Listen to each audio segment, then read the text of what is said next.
ओम शांति।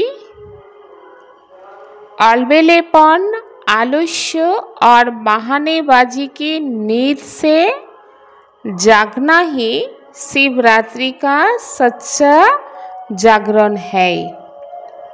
बाबा की बोलছেন বাচ্চাদেরকে যে अलबेलापन, आलस्य और বাহানাবাজির যে नींद অর্থাৎ ঘুমানো, যেটাকে বাবা অজ্ঞানতার ঘুম বলে থাকেন, তো তা থেকে জেগে যখন যাবে বাচ্চারা, তো সেটাই হবে সত্যিকারের জাগরণ।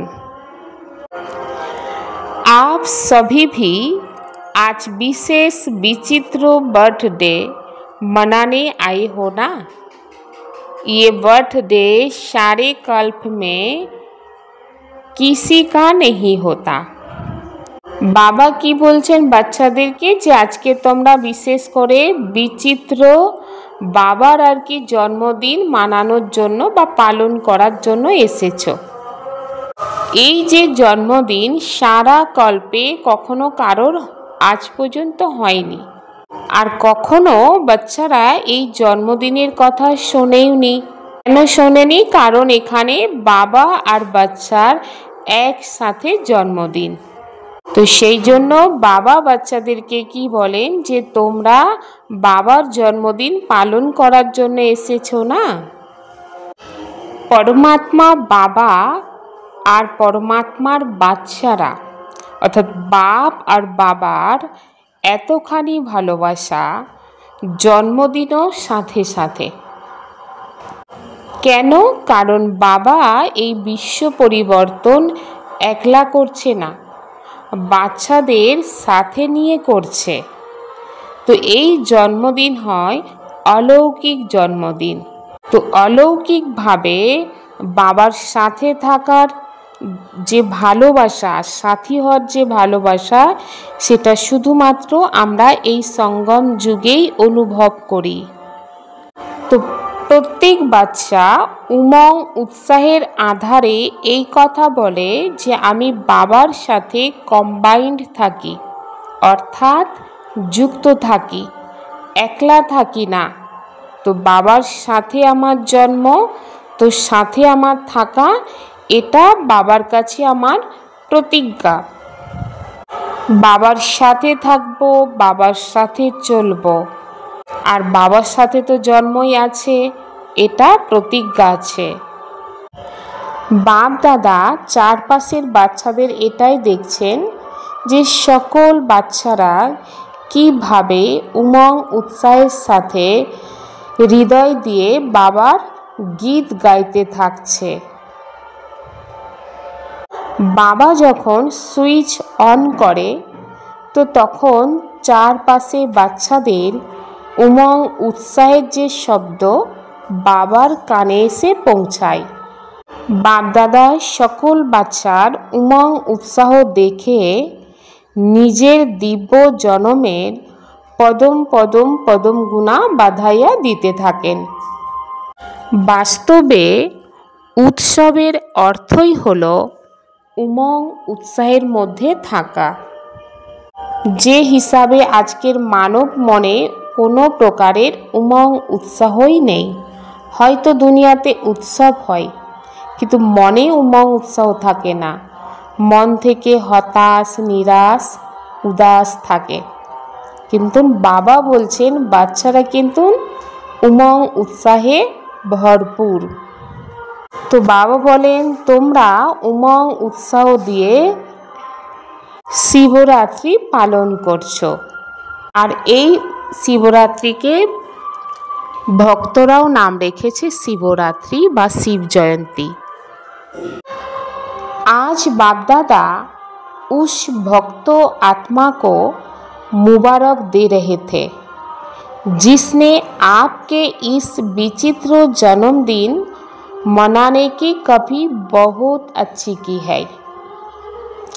आज बाप दादा সেই ভক্ত আত্মাদের মুবারক দিচ্ছে। কেন? যেসব আত্মারা এই বিচিত্র জন্মদিনকে মানানোর নকল অনেক ভালোভাবে করেছে। বাবা বলেন তোমরা শিবরাত্রি জ্ঞান এবং ভালোবাসা রূপে পালন করো, আর ভক্ত আত্মারা ভাবনা আর শ্রদ্ধা রূপে এই শিবরাত্রিকে নকল করেছে। তোমাদেরই জিনিসগুলোকেই ভক্ত আত্মা নকল করেছে। तो आज उस बच्चे को मुबारक दे रही है कि कॉपी करने में अच्छा पाठ बजाया। बाबा সেই বাচ্চাদেরকে অভিনন্দন জানাচ্ছে যে বাচ্চারা এই জিনিসকে নকল করাতে অনেক ভালো পাঠ বাজিয়েছে। বাবা বাচ্চাদেরকে কি বলেন যে দেখো ওরা প্রতিটা জিনিসই তোমাদেরকে নকল করেছে। তো এই নকল করারও তো আক্কেল বা বুদ্ধির দরকার হয় না। মুখ্য কথা এই দিনে ভক্ত লোক অনেক ভালো করে ব্রত রেখে দেয়। বিশেষ করে ভক্ত লোক পান করা বা কিছু খাওয়ার ব্রত রেখে দেয়, মানে পানও করব না আর ভোজনও করব না, যেটাকে বলা হয় নির্জলা উপবাস। আসলে ভাবনাটা শ্রেষ্ঠ বৃত্তিকে শ্রেষ্ঠ বানানোর জন্য ব্রত রাখা হয়। আর এইসব আত্মাদের প্রতি বছরই এই ব্রত রাখতে হয় বা ব্রত রেখেও দেয়। তো বাবা বাচ্চাদেরকে জিজ্ঞাসা করেন তোমরা কি ব্রত রেখেছ? কারণ তোমরা তো একবারই ব্রত রাখো না সারা কল্পের মধ্যে, তোমরা বছর বছর তো ব্রত রাখো না, একবারই ব্রত নিয়ে থাকো, সেটা হচ্ছে পবিত্রতার। তোমরা সবাই পবিত্রতার ব্রত নিয়েছ না? কারণ এই ব্রত অনেক পাকাপোক্তভাবে নিতে হবে, কিঞ্চিত মাত্র কাঁচা থাকলে চলবে না। তো সবাই পাকা ব্রত রেখেছ? কারণ অপবিত্রতার মুখ্য 5 সাথী আছে, 5 জন সাথী আছে না অপবিত্রতার, কাম ক্রোধ লোভ মোহ অহংকার। যেখানে পবিত্রতা আছে ওখানে যদি অপবিত্রতার অংশ মাত্র অর্থাৎ কিঞ্চিত মাত্র অংশ থেকে যায় তাহলে সেখানে সম্পূর্ণ পবিত্রতা বলবে না, বলাও যাবে না। আর তোমরা যে ব্রাহ্মণ আত্মা, তোমাদের পবিত্রতা ব্রাহ্মণ জন্মর সম্পত্তি হচ্ছে, পবিত্রতাই হচ্ছে ব্রাহ্মণ জন্মের সম্পত্তি। তো তাহলে বাচ্চাদের চেক করতে হবে কি মুখ্য পবিত্রতার উপরে অ্যাটেনশন আছে। সম্পূর্ণ পবিত্রতার জন্য সাথী যেগুলো আছে তাদেরকে হালকা ছেড়ে দিও না। হয়তো ভাবলে ব্রহ্মচর্য পালন করছি মানে পবিত্রতা তো আছি, পবিত্র আছি, কিন্তু এই অপবিত্রতার সাথে ক্রোধ লোভ মোহ অহংকার এগুলো যে আছে এদেরকে হালকাভাবে ছেড়ে দেবে না। এদেরকে যদি ছেড়ে দাও তাহলে তুমি একটা বিষয় পবিত্র হলে, বাকি যে 4টে সাবজেক্ট 4টে বিষয় আছে ক্রোধ লোভ মোহ অহংকার, তো তাহলে এরাও যতক্ষণ সম্পূর্ণ এই বিষয়ে সম্পূর্ণ পবিত্র হচ্ছ ততক্ষণ কিন্তু সম্পূর্ণ পবিত্রতা বলা যাবে না। একে এটাই বলা হবে যে ছোটর প্রতি ভালোবাসা রেখেছো আর বড়কে ঠিক করছো। বড়কে ঠিক করছো মানে অপবিত্র জীবনকে ঠিক করলে, মানে বিকারকে 1 নম্বরকে ঠিক করলে এটা হচ্ছে বড়। বাকিগুলোকে যখন ঠিক করছো না মানে এইগুলোর প্রতি তোমার অনেক ভালোবাসা আছে, এগুলো হচ্ছে ছোট, এগুলোর প্রতি তোমার ভালোবাসা আছে, তাহলে তো সম্পূর্ণ পবিত্রতা বলবে না। তো বাবা সেটাই বাচ্চাদেরকে বলছেন। বাবা বলেন যে তোমরা ভেবে দেখো আমি কি এদেরকে ভালোবাসার জন্য তোমাদেরকে ছুটি দিয়েছি যে একজনকে ঠিক করো বাকি 4 জনকে ছেড়ে দাও, কারণ 4 জনের প্রতি তোমাদের ভালোবাসা আছে, তো তাদেরকে সাথী বানিয়ে নাও। বাবা কি বলেছে বাচ্চাদেরকে? তা তো বলেনি না। তো বাবা সেই জন্য বলছেন পবিত্রতা বলতে শুধুমাত্র ব্রহ্মচর্যকে পবিত্রতা বলবে না, ব্রহ্মচর্যের সাথে ব্রহ্মচারী হোনা, অর্থাৎ পবিত্রতার ব্রত পালন করো। ব্রহ্মচারী মানে ব্রহ্মের যে আচরণ, ব্রহ্মার যে আচরণ, সেই আচরণ জীবনের মধ্যে নিয়ে আসতে হবে। কারণ ব্রহ্মা বাবা একটা জিনিসের প্রতি পুরুষার্থ করেনি, সব অবগুণের ওপর পুরুষার্থ করে পাশ করেছে। তাহলে ব্রহ্মা কুমার কুমারী হয়েছ মানে কি করতে হবে?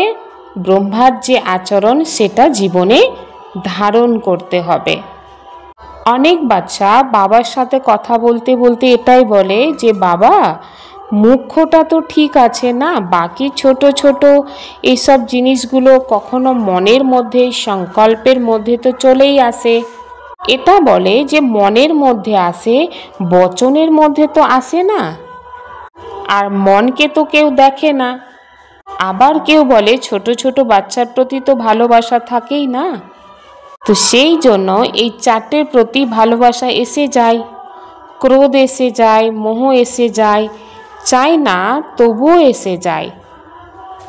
তো বাবা কি বলেন, যে কেউ আসুক না কেন, তুমি দরজা খুলেছ না, তবেই তো এরা এসেছে। তো দরজা খুলেছই বা কেন? তো বাবা বলেন এগুলো হচ্ছে কমজোরি, দুর্বলতার দরজা। আর দুর্বলতার দরজা যখন তুমি খুলে দেবে তো এই জিনিসগুলো তো চলে আসবে। কারণ কি, দরজা খোলা মানে তুমি তাকে আহ্বান করলে।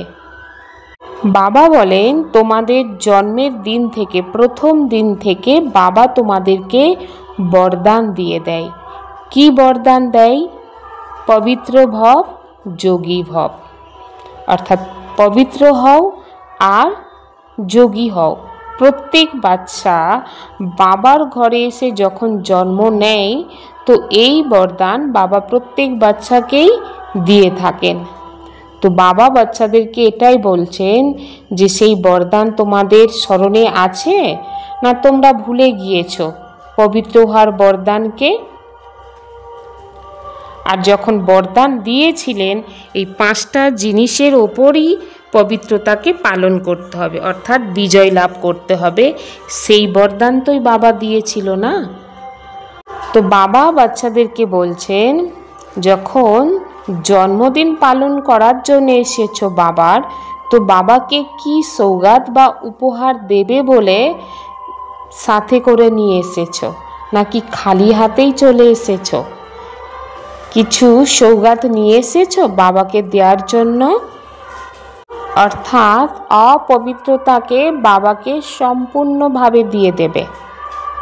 তো সেই গিফট বা সৌগাত বাবাকে দিতে হবে।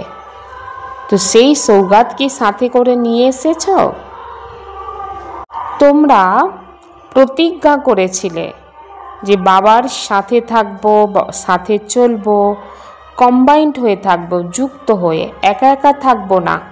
তো কম্বাইন্ড মানে সমানতা, দুজনের মধ্যে সমানতা আসবে তবেই তো কম্বাইন্ড হবে।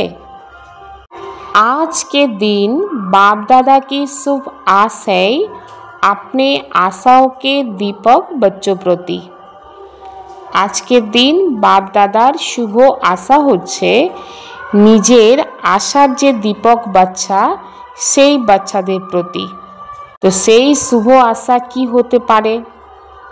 বাপ দাদা সকল বাচ্চার অলবেলাপন, আলস্য আর বাহানাবাজি দেখে নিয়েছে। এত সময় ধরে এই 3টে খেলা বাচ্চারা খুব খেলেছে আর বাবাও দেখেছে। বাবা বলেন এই শিবরাত্রির দিনে ভক্ত লোক জাগরণ করতে থাকে, ঘুমায় না। তো তোমরা বাচ্চারা কি জাগরণ করবে? তোমরা কোন নিদ্রায় ক্ষণেকে ক্ষণেকে ঘুমিয়ে পড়ো? বাচ্চারা আলস্যপন, অলবেলাপন আর বাহানাবাজির যে ঘুম বা নিদ্রা, তো সেই ঘুম বা নিদ্রাতে আরামসে ঘুমিয়ে পড়ে। তো আজকের দিনে বাপ দাদা এই তিনটে কথার প্রতিটা সময় বাচ্চাদের মধ্যে জাগরণ দেখতে চাই। অর্থাৎ বাচ্চারা না আলস্য অলবেলাপনের মধ্যে আসবে, না বাহানাবাজির মধ্যে আসবে। কখনো কখনো বাচ্চারা ক্রোধের মধ্যে এসে যায়, অভিমান এসে যায় না, লোভ এসে যায়। তো কারণ কি হতে পারে? बाप दादा कोई भी बात होती है ना तो क्या कहते, ये तो चलता है, पता नहीं किसने चलाया है। लेकिन शब्दों यही कहते, ये तो होता ही है, ये तो चलता ही है, ये कोई नई बात थोड़ी है। तो जे कोनो कथाई होक ना केन বাচ্চারা এটাই বলে, এ তো চলতেই থাকে, এটা কি কোনো নতুন কথা, এটা তো হতেই থাকে। তো এই যে এটা তো হতেই থাকে, তো বাবা কি বলেন, তুমি যে এই শব্দটা প্রয়োগ করছো, এটা হতেই থাকে, এটা কি তোমার অলবেলাপন নয়? এটা তো করতেই থাকে, বা বেশিরভাগ ব্যক্তি তো ক্রোধ করে। তো বাবা বলেন এই সব ভাষা কি অলবেলাপনের ভাষা নয়? অর্থাৎ অন্যের ওপর দোষ রাখতে থাকে। এই যদি এটা না করতো তাহলে তো এটা হতো না। তো অন্য কি করছে বাবা বলেন সেটা তোমার স্মরণে থাকে, আর বাবা তোমাকে কি বলছে সেটা কি তোমার স্মরণের মধ্যে নেই? বাবা শ্রীমতে তুমি কি তোমার ক্রোধকে খতম করতে পারো না? আজকাল ক্রোধের যে বাচ্চা, সে বাচ্চা হচ্ছে রোগ। রোগ আবার ভিন্ন ভিন্ন প্রকারের হয়।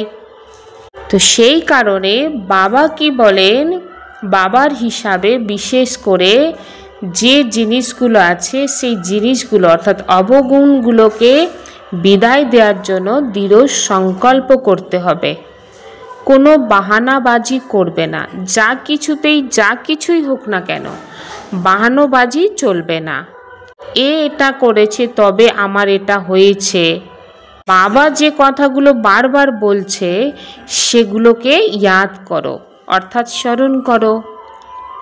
এ করেছে, ও বলেছে, সেই জন্য এটা হয়েছে, বা এটা না হলে এটা হতো না। তো বাবা বলেন বাহানাবাজিকে সম্পূর্ণভাবে বিদায় দিয়ে দাও, অর্থাৎ গিফট হিসাবে আমাকে দাও। তাই ইয়াদ রাখতে হবে, আলস্য অলবেলাপন আর বাহানাবাজি করা যাবে না। সংস্কার কা সামনা তো করনা হি হ্যায় না, অর্থাৎ আসুরি যে সংস্কার আত্মার মধ্যে আছে সেই সংস্কার তো সামনে আসবে, তার সামনা বা তার মোকাবিলা তো করতেই হবে। অর্থাৎ খারাপ সংস্কারটা এসে গিয়েছে বলে খারাপ সংস্কারকে তুমি ব্যবহার করবে তা কিন্তু করবে না। পরমাত্মা এসে যে প্রতিদিন দৈবিক সংস্কারের শোনাচ্ছে সেই দৈবিক সংস্কারকেই ব্যবহার করবে। কারণ এই একটা জন্মের পড়া বা একটা জন্মের ভালো সংস্কার কল্পের জন্য তোমার প্রাপ্তি হবে, যার আধারে আধা কল্প রাজ্য ভাগ্য, আধা কল্প পূজ্য এবং সারা কল্পের এক জন্মের প্রাপ্তি। সেটাও আবার এই ছোট্ট একটা জন্ম, ফুল জন্ম না, পুরোপুরি জন্ম ঈশ্বরীয় সেবাতে না। তো এই ছোট্ট জন্মতে সব কিছু প্রাপ্তি করবে, তো সাহস আছে? সাহস থাকে তো পুরুষার্থ করো, বাবা তো তোমাদের সাথী, বাবা তো সাথ দেবে। করব, হবে, গে শব্দ বাবা বলেন কখনোই বলবে না। তো তোমরা বাবার সাথী হো না, বিশ্ব কল্যাণকারী হো। বাবা বলেন যা কিছুই হয়ে যাক না কেন, পাহাড় সমানও যদি পরিস্থিতি এসে যায়, তো বাবা তোমাদের সাথী। তোমরা যখন নিশ্চয়ই থাকবে, হিম্মত রাখবে, তো পাহাড় সমান পরিস্থিতি তুলোর সমান হয়ে যাবে। এর জন্য দৃঢ় সংকল্প রাখতে হবে সাহসের আধারে। কেননা সংকল্প অনেক ভালো যখন করো তো বাপদাদা অনেক বেশি খুশি হয়ে যায়।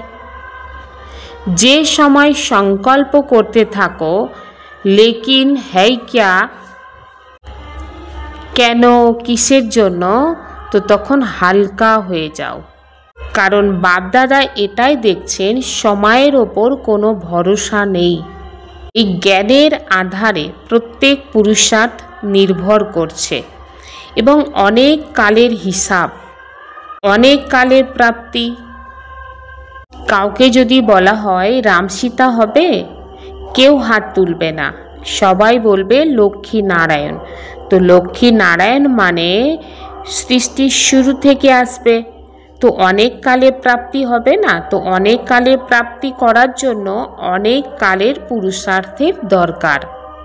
তো সেই কারণে বাপদাদা বলছেন তোমাদের যে সংকল্প, সংকল্পের মধ্যে যেন দৃঢ়তা থাকে, দৃঢ়তার মধ্যে যেন কমই না আসে। হয়ে যাবে, হবে, চলছে, এই প্রকারের সংকল্প যেন বাচ্চাদের উৎপন্ন না হয়।